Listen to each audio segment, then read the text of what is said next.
Devenir millionnaire du jour au lendemain, mais certainement jamais comme Madeleine Bellé de Val-d'Or, parce que c'est une longue bataille, toute une bataille qui a duré de longues années, qu'elle vient d'obtenir finalement un dédommagement de 2 800 000 $ parce que son fils est resté paraplégique après avoir tenté de s'enlever la vie en prison.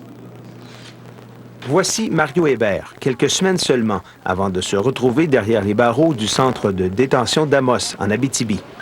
Il a 28 ans, il n'a aucun dossier criminel et doit être jugé pour une banale accusation de menace.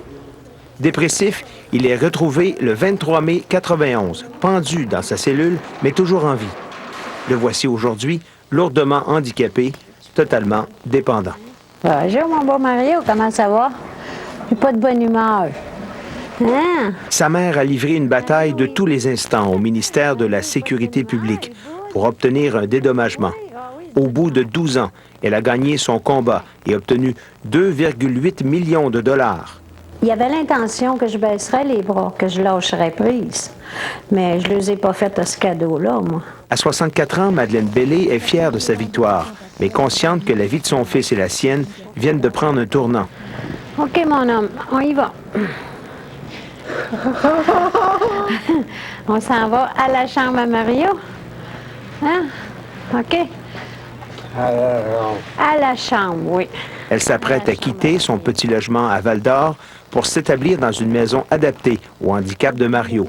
T'as-tu hâte de t'emmener avec maman chez nous? Oui. 2,8 et beaucoup d'argent.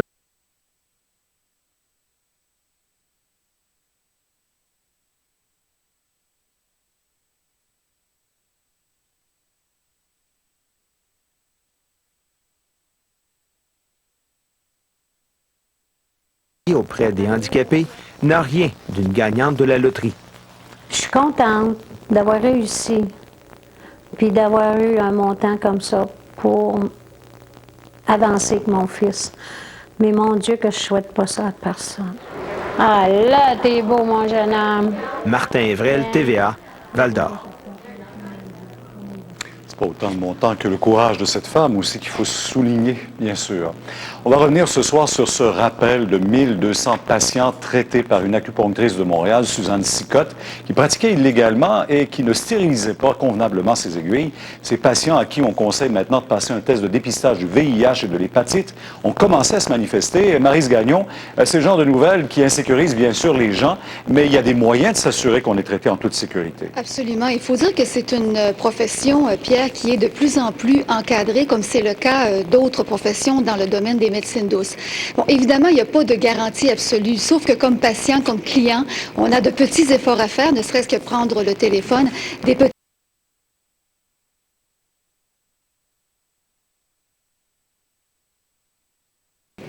Manon Bourgie a été traitée en acupuncture par Suzanne Sicotte. C'était la première fois que j'allais en acupuncture. Tout me semblait correct. Je veux dire, elle était gentille. Peu de temps après, elle présente les symptômes de la moins sévère des hépatites. Une maladie qui l'affaiblit pendant 6 mois. Même si on ne peut toujours pas établir de lien avec le traitement d'acupuncture, tout ça a rendu Manon plus vigilante. Je pense qu'on ne peut pas juste avoir confiance. Il faut vraiment pousser plus loin puis être sûr que dans quelle main on met notre vie puis nos traitements. Moi, je ne savais pas que c'était une clinique clandestine. Je vais commencer votre traitement. Ici, au Collège de Rosemont, on forme tous les acupuncteurs du Québec. La priorité, la protection des patients. Une fois que vous m'avez placé une aiguille, le traitement est terminé. Qu'est-ce que vous faites de l'aiguille? C'est ça qu'on veut savoir.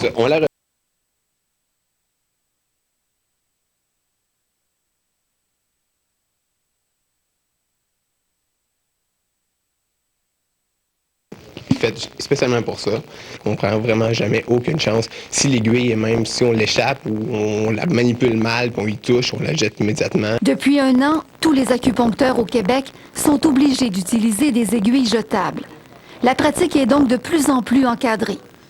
Mais comment s'assurer qu'on a affaire à un professionnel qui soigne en toute sécurité et en toute légalité? Ce qui est le plus important, c'est de s'assurer que cet acupuncteur-là a un permis d'exercice émis par l'Ordre des acupuncteurs.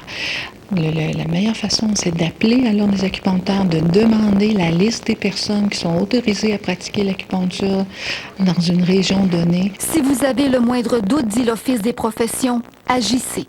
Vous avez l'impression qu'il y a quelque chose d'étrange ou de bizarre, n'hésitez pas à poser des questions et à vérifier ce que la personne fait, comment elle a appris à le faire. Et même si les inspections dans les cliniques sont de plus en plus fréquentes, on n'est jamais trop prudent.